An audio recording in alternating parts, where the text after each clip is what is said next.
Segunda turma do STF substitui prisão de ex-presidente da Petrobras por medidas cautelares. 3 dos 5 ministros entenderam que Aldemir Bendini não teve a condenação de primeira instância confirmada em segunda instância. Plenário do CNJ suspende contrato da Microsoft com o Tribunal de Justiça de São Paulo. Comprou e o produto não chegou? E agora, o que fazer? Está havendo, então, um descumprimento de oferta e, consequentemente, um descumprimento contratual. Decisão histórica do STF vira obra literária. Primeiro habeas corpus coletivo que determinou a substituição de prisão preventiva por domiciliar às mulheres presas em todo o território nacional que estejam grávidas ou tenham filhos de até 12 anos.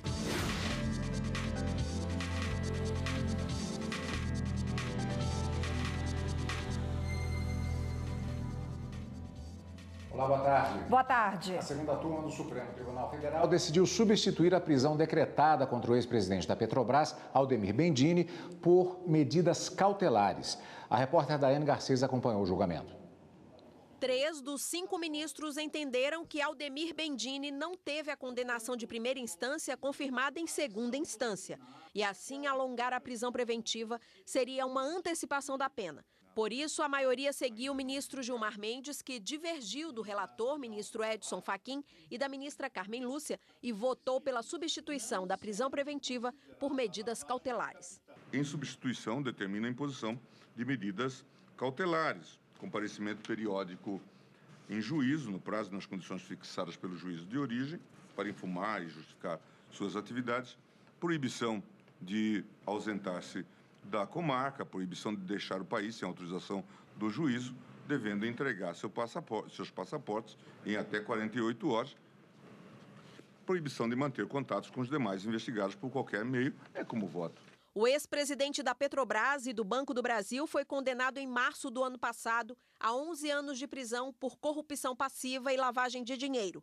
De acordo com as investigações, Bendini teria recebido 3 milhões de reais de propina da Odebrecht em 2015. Ele estava preso desde julho de 2017. Na mesma sessão, os ministros, por unanimidade, mantiveram a pena do ex-deputado federal Eduardo Cunha. A defesa queria reduzir os 14 anos e 6 meses fixados pelo Tribunal Regional Federal da 4ª Região. Por isso, pediu à segunda turma que considerasse a existência de uma só conduta para a realização dos crimes de corrupção passiva e lavagem de dinheiro. Assim, seria possível manter a condenação de apenas um crime e não de 2, o que reduziria o tempo na cadeia. Os advogados tentaram também a aplicação da pena mais grave entre os crimes de corrupção passiva, lavagem de dinheiro e evasão de divisas, com o aumento da penalidade previsto em lei. Sobre a possibilidade de absorver uma prática pela outra, o relator negou o pedido. Para o ministro Edson Fachin, não há dúvidas de que houve pagamento a terceiros e a intenção de ocultar valores por meio de transferências por contas no exterior. As condutas, embora concomitantes, afetam bens jurídicos diferenciados. A confiança, ou melhor dizendo, a corrupção, afeta a confiança na administração pública e no império da lei. A lavagem, a administração da justiça e o domínio econômico e até mesmo a integridade do processo eleitoral. E quanto ao concurso formal, ele manteve o entendimento do TRF4. Diante do exposto e com bases nesses fundamentos, voto pela denegação da ordem. O contrato firmado entre o Tribunal de Justiça de São Paulo e a Microsoft foi um dos temas debatidos na sessão desta terça-feira no Conselho Nacional de Justiça. Por 14 votos a 1, os conselheiros decidiram suspender a contratação da empresa que iria desenvolver uma plataforma digital para o TJ paulistano. Pelo contrato, a Microsoft criaria uma plataforma digital para reunir todas as atividades e processos em tramitação no Tribunal de Justiça de São Paulo. O projeto custaria cerca de R$1,5 bilhão, valor a ser pago ao longo de 5 anos. A contratação da Microsoft foi anunciada no dia 20 de fevereiro e no dia seguinte, o Conselho Nacional de Justiça decidiu liminarmente suspender o contrato. A decisão é do conselheiro Márcio Schiffler, que criticou a escolha da empresa sem licitação e qualquer consulta prévia ao CNJ. A liminar foi mantida pelo Conselho no dia 13 de março. Na sessão desta terça-feira, os conselheiros voltaram a debater o tema e ouviram o presidente do Tribunal de Justiça de São Paulo. O desembargador Manuel de Queiroz Pereira defendeu a manutenção do contrato. Ninguém está pagando nada. Nós estamos negociando e fazendo um estudo que vai levar 5 anos. Agora, evidentemente, se nós entendermos que é um contrato de risco, sim, a Lei de Inovações prevê, é uma encomenda tecnológica. Se não der certo, São Paulo vai ter que arcar com as despesas. E nós vamos arcar, porque a lei nos permite. O conselheiro Márcio Schiffler manteve o posicionamento e votou pela suspensão de parte do contrato. Por tratar-se de procedimento geral, que se volta a garantir a efetivação de atos normativos, voto pela manutenção da jurisprudência também nisto, com o indeferimento da admissão das terceiras interessadas. Outros 13 conselheiros seguiram a mesma linha de pensamento. A exceção foi Luciano Frota. O plenário decidiu ainda permitir a continuidade dos estudos técnicos a respeito do projeto. A ideia é que o material seja analisado por órgãos do Tribunal de Justiça de São Paulo e só depois submetido à aprovação do TJ paulistano e do CNJ. Quarta-feira é dia de sessão plenária no Supremo Tribunal Federal. Hoje a Corte deve decidir se mantém válida uma liminar concedida pelo ministro Alexandre de Moraes, que suspende norma do Conselho Nacional de Justiça. A medida cautelar foi concedida em uma ação direta de inconstitucionalidade proposta pelo Partido Republicano Brasileiro. O PRB questiona a validade de uma norma expedida pelo Conselho Nacional de Justiça que autoriza cartórios a fazerem um procedimento de identificação de pessoas por meio de credenciamento, convênios e matrículas junto a entidades privadas e governamentais. Um dos principais argumentos apresentados pelo Partido Republicano Brasileiro para entrar com ação direta de inconstitucionalidade no Supremo Tribunal Federal é de que a competência para propor lei sobre este assunto é do Poder Judiciário. O PRB também alega a violação à gratuidade de serviços relacionados ao exercício da cidadania. Já o Conselho Nacional de Justiça defendeu a validade da norma por integrar o Poder Judiciário e afirmou que o objetivo é aperfeiçoar as formas de registro. O pedido de medida cautelar apresentado pelo PRB foi aceito no início de março, pelo relator da ADI, o ministro Alexandre de Moraes. Agora, o plenário do STF deve decidir se mantém ou não a validade da liminar. E agora a gente confere as demais ações que devem ser julgadas pelos ministros do STF logo mais às 2 da tarde, é claro, direto do plenário. Poder Judiciário e Funções Essenciais da Justiça abre a pauta desta quarta-feira com ação contra a norma do Conselho Nacional de Justiça sobre prestação de serviços de identificação por cartórios mediante convênios. Direitos fundamentais é o tema seguinte, com ação contra dispositivos do Código de Trânsito Brasileiro sobre pagamento de tributos, encargos e multas, como condição para a expedição de certificado de registro de veículo. Precatório é o tema seguinte, com recursos em processos onde se questionam decisões sobre execução de precatórios contra a administração dos portos de Paranaguá e Antonina, no Paraná. Servidor público fecha a pauta do dia com uma ação direta de inconstitucionalidade sobre a aposentadoria especial de policial civil no estado de Rondônia e outra, onde se questiona dispositivos de lei complementar do estado do Rio que vinculam e equiparam os vencimentos dos procuradores do estado ao dos ministros do Supremo Tribunal Federal. Mais informações sobre a pauta de julgamentos no site do Supremo Tribunal Federal, stf.jus.br. E você vai conferir a matéria que exibe as decisões do Tribunal Superior Eleitoral. O plenário do TSE considerou que houve abuso de poder político no reajuste salarial dado em período eleitoral a mais de 330 mil servidores do estado do Rio de Janeiro. Na época em que aumentou o salário dos funcionários públicos do estado, Luiz Fernando Pezão era governador e concorria à reeleição. O benefício alcançou categorias como servidores da Secretaria de Educação, policiais civis e militares, além de bombeiros.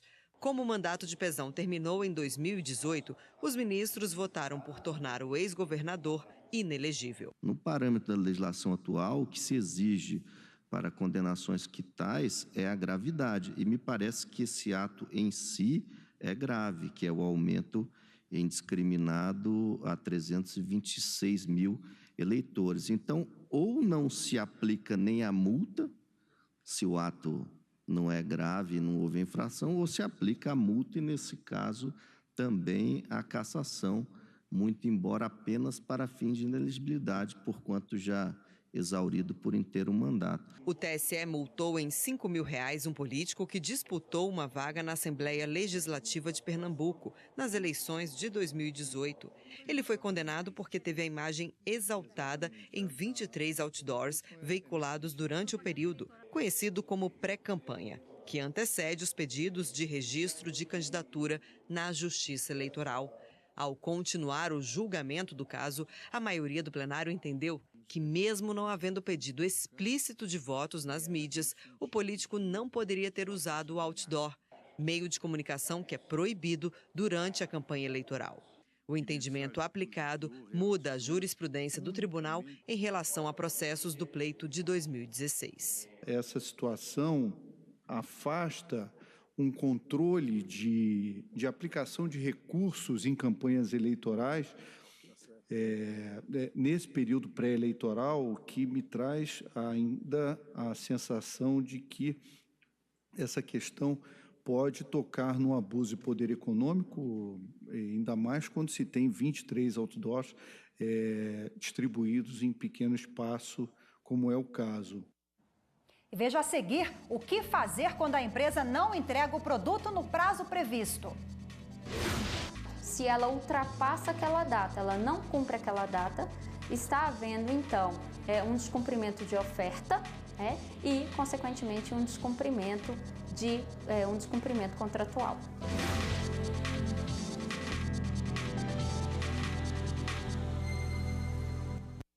Acho que não só na internet, mas em todos os lugares. Tem que ter cuidado com o que você escuta, com o que você pega as notícias de o que você pode tirar proveito, uma série de coisas. É triste você não ter o cuidado de filtrar a notícia, verificar, checar e sair espalhando ou pelo menos reproduzindo.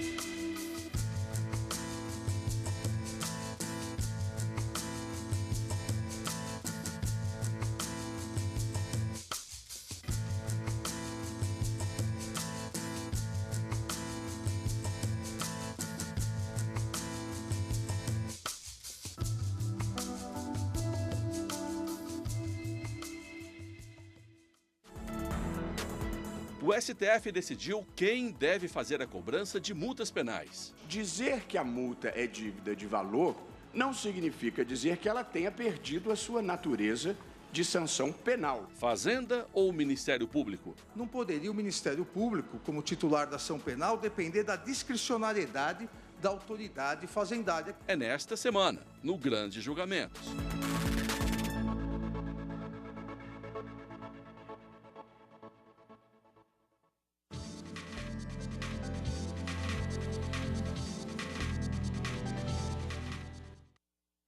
Operação Dédalo. Polícia Federal e ANAC realizam na manhã de hoje ação de combate a crimes de perigo à aviação em 3 estados. Nós vamos saber mais detalhes a respeito desta operação conjunta com o repórter Gabriel Ciafrei, com quem conversamos agora ao vivo. Boa tarde, Gabriel. Oi, Cadu. Boa tarde para você, boa tarde a todos. As fraudes teriam ocorrido na compra, manutenção e também utilização das aeronaves. Também a suspeita de falha no controle. Isso, segundo os investigadores, representava riscos para a aviação civil. Por isso, nesta quarta-feira, a Agência Nacional de Aviação Civil e também a Polícia Federal cumpriram 10 mandados judiciais de busca e apreensão em 3 estados: Santa Catarina, São Paulo e Paraná. Entre os itens apreendidos estão 7 aeronaves. Os investigados vão responder pelos crimes de falsificação de documentos, sonegação fiscal, perigo à aviação e falsidade ideológica. De forma separada, cada crime tem penas que podem chegar a até 6 anos de prisão. Voltamos ao estúdio. Obrigada, Gabriel. O ex-policial Marcos Aparecido dos Santos, o Bola, está sendo julgado hoje no 3º Tribunal do Júri de Belo Horizonte. Ele é acusado juntamente com o comerciante Antônio Osvaldo Bicalho do homicídio de um motorista em julho de 2009, no bairro Juliana, região norte da capital. Segundo a denúncia do Ministério Público, o motorista foi assassinado porque tinha um envolvimento amoroso com a esposa do comerciante. Ele descobriu o relacionamento extraconjugal e contratou o ex-policial para executar o crime. Bola já cumpre pena na casa de custódia da Polícia Civil em Belo Horizonte pelo assassinato e desaparecimento, em julho de 2010, de Elisa Samúdio, ex-namorada de Bruno, goleiro do Flamengo. Agora vamos falar de direito do consumidor. Quem compra uma mercadoria fica, claro, ansioso pela entrega. Mas não existe lei que obrigue o fornecedor a cumprir o prazo. Nesses casos, vale o que é acertado entre o consumidor e o lojista. Ilzidete nunca imaginou a dor de cabeça que teria ao comprar uma cama. Escolheu, pagou, mas na hora de receber a mercadoria... O vendedor me falou que seria 10 dias úteis. Logo depois, passou os 10 dias, eu liguei para a loja, ele falou que não, que teve um problema, aí ficou para 15 dias. Passou os 15 dias, eu fui falar com ele, falou, não, aumentou para 30 dias. Né? Então, foi quando eu falei para ele que não queria mais a cama e queria meu dinheiro de volta, e foi um transtorno danado, ele toda hora me enrolava para poder pagar. No Espírito Santo, um empresário passou por uma situação parecida. Para participar de uma licitação, ele precisou adquirir um equipamento de quase R$16 mil. Comprou de uma importadora pela internet, mas nunca chegou. De acordo com o processo, ele mandou vários e-mails e durante 3 meses não recebeu a resposta. Por isso, o Tribunal de Justiça condenou a importadora a indenizar o empresário em R$19.500. Esta advogada explica que não há um prazo na lei para a entrega de mercadorias. Trata-se de um acerto entre lojista e consumidor a ser cumprido. A partir do momento que há a combinação dessa data, se fixou uma data, há um comprometimento, existe uma publicidade, existe um compromisso da empresa ao cumprir aquele contrato. Se ela ultrapassa aquela data, ela não cumpre aquela data, está havendo então um descumprimento de oferta e, consequentemente, um descumprimento contratual.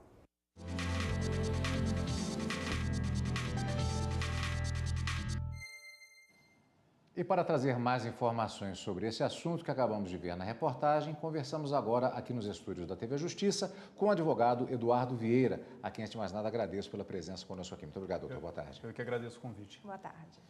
Doutor, na hora de fazer uma compra, seja numa loja física ou numa loja virtual, já é importante se acompanhar um processo, digamos assim, um processo no sentido da feitura da compra, da obtenção de dados, para que esteja bastante documentado caso haja algum problema posteriormente. Isso, é fundamental registrar. O decreto do comércio eletrônico já prevê que muitas dessas informações que são necessárias no momento posterior venham a ser prestados pela empresa que presta serviço online. No caso da empresa física, a gente tem que garantir que tudo ali esteja na nota fiscal de compra, eventualmente até fazendo alguma observação à mão, se for necessário. Quais são as penalidades da empresa que descumprir o prazo? Na verdade, o prazo não existe uma lei regulamentando essa questão, é um acordo entre as partes, mas como é que funciona? Prometeu e não entregou, e aí o consumidor recorre a quem e faz o quê? É interessante isso porque prometeu e não entregou é a maior queixa dos PROCONs de todo o país.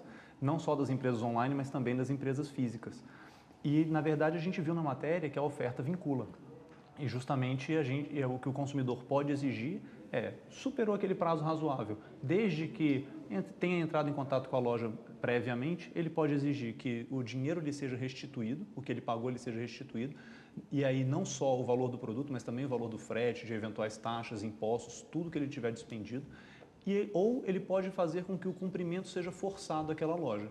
Muitas das vezes será necessário procurar a justiça ou algum órgão de proteção de consumidor para isso. Situação muito comum, a alegação por parte da empresa, da loja que está vendendo o produto, que o problema foi relacionado à transportadora, seja correio, seja uma transportadora particular. Como é que fica nessa situação? O consumidor não pode ser responsabilizado pela cadeia de consumo.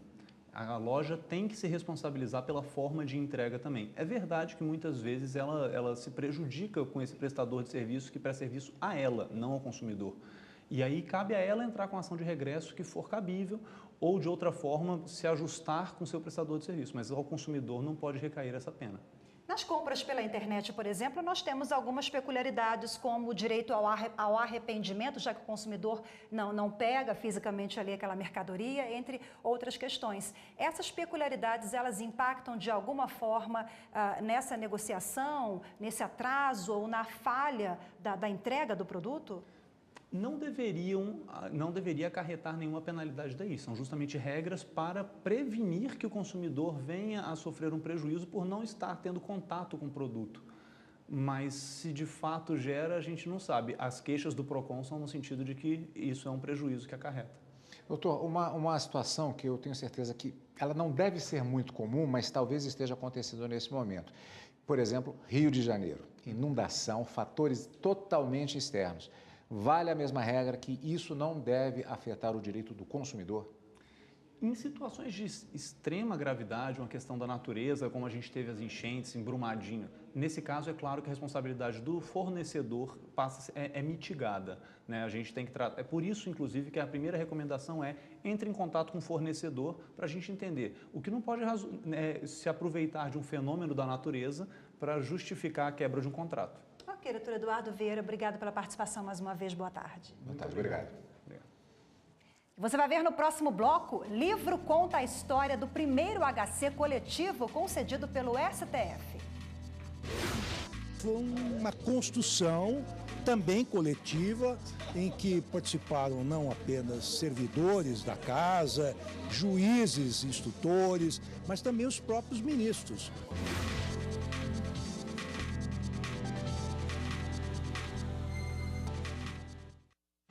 O Superior Tribunal de Justiça entende que comprador pode ser informado sobre o pagamento de taxa de corretagem no dia da assinatura do contrato. Os ministros da 4ª Turma do Superior Tribunal de Justiça fixaram o entendimento de que comprador de imóvel não precisa ser informado da obrigação de pagar pelos serviços prestados pelo corretor antes da data da celebração do contrato. Esta cobrança é chamada de taxa de corretagem e está prevista no Código Civil, como explica o presidente do Conselho Regional de Corretores de Imóveis do Distrito Federal. É uma taxa que, diferentemente dos outros profissionais liberais, o corretor de imóveis ele tem despesas para colocar o produto à venda.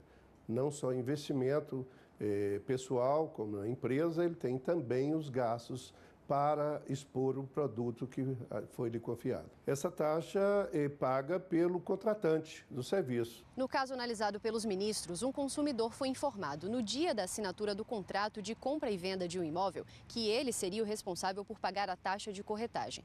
Na ação, ele alegou que a cobrança seria ilegal e abusiva e que, como a situação foi imediata, não houve a possibilidade de recusar o pagamento.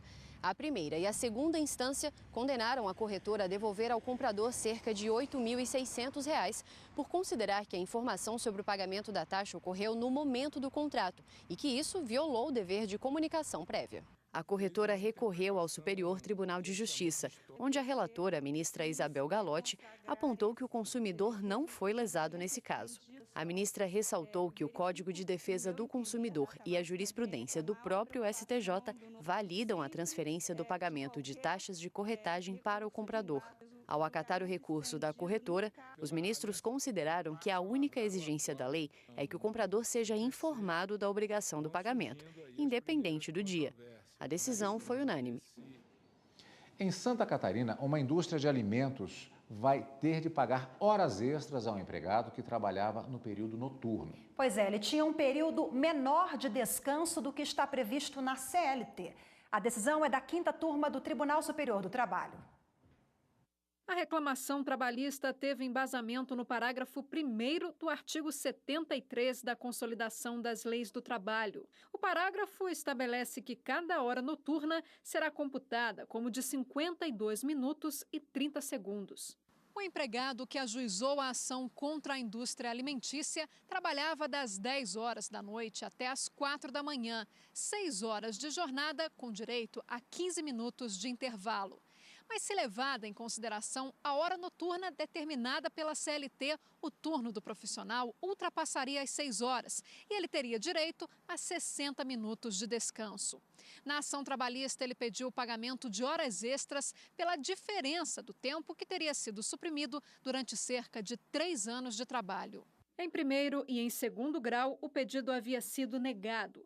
O Tribunal Regional do Trabalho da 12ª Região, em Santa Catarina, entendeu que a hora reduzida deveria repercutir no adicional noturno, mas não na definição do tempo de intervalo.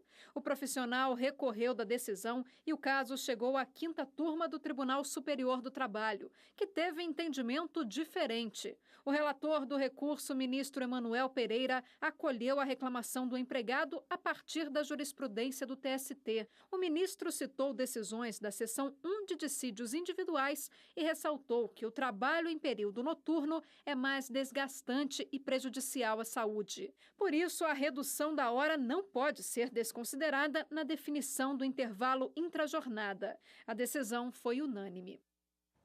Decisão histórica do STF sobre habeas corpus coletivo concedido a mães e gestantes encarceradas no Brasil vira livro. O lançamento foi ontem à noite na capital federal. O livro retrata a trajetória do primeiro habeas corpus coletivo que determinou a substituição de prisão preventiva por domiciliar às mulheres presas em todo o território nacional que estejam grávidas ou tenham filhos de até 12 anos. A decisão de fevereiro do ano passado é do Supremo Tribunal Federal. Este HC coletivo é fruto de um trabalho não só de uma pessoa, mas de toda uma equipe. Como nós observamos, foi uma construção também coletiva, em que participaram não apenas servidores da casa, juízes, instrutores, mas também os próprios ministros. Um dado que foi agregado ao habeas corpus coletivo, que me parece de transcendental importância, foi a sugestão de um colega de agregar dentre os beneficiados desta ordem, não apenas as crianças até 12 anos, ou as mães de crianças até 12 anos, mas também as mães de crianças com deficiência física. Agora toda essa história é contada nas 109 páginas da publicação que aborda os avanços e desafios de fazer valer a decisão do STF. Os leitores podem acessar dados e pesquisas, além de artigos de especialistas de diversas organizações que participaram ou contribuíram para o julgamento do STF. Esse livro é um registro histórico do HC coletivo que possibilitou, primeiramente, um novo instrumento, um novo remédio constitucional no Brasil. Foi o primeiro HC coletivo aceito pelo Supremo Tribunal Federal e, ao mesmo tempo, ele é histórico porque é uma intersecção de diversos temas, importantes e complexos temas, como o sistema prisional, a situação das mulheres no sistema prisional, das gestantes, mães e também de crianças. Nós tínhamos no Brasil, à época do HC, quase 2.000 crianças em situação de privação de liberdade junto às suas mães, e isso é inadmissível. O livro também expõe um cenário preocupante no sistema penitenciário brasileiro, onde gestantes, mães e filhos são submetidos a situações precárias. De acordo com Nathalie Fragoso, uma das autoras do livro, a publicação vem para disseminar uma das experiências mais relevantes em direitos humanos dos últimos tempos. Esse é um problema público, esse é um problema constitucional e esse é um problema que precisa ser conhecido para que seja adequadamente resolvido. Então o livro vem nessa esteira, atendendo a essa necessidade de falar sobre HC, de instruir as pessoas sobre HC, de construir a resposta para um problema que, embora tenha sido endereçado pela Suprema Corte, embora tenha sido endereçado pela lei, ainda necessita de esforços para ser superado. E se você quiser acessar o conteúdo, basta abrir na internet a página prioridadeabsoluta.org.br e baixar o arquivo de graça. E esta edição do Jornal da Justiça fica por aqui. Mas logo mais às 14h, a gente tem um novo encontro no Direto do Plenário. Até lá. Obrigada pela sua companhia, uma boa tarde para você. Até amanhã. Tchau.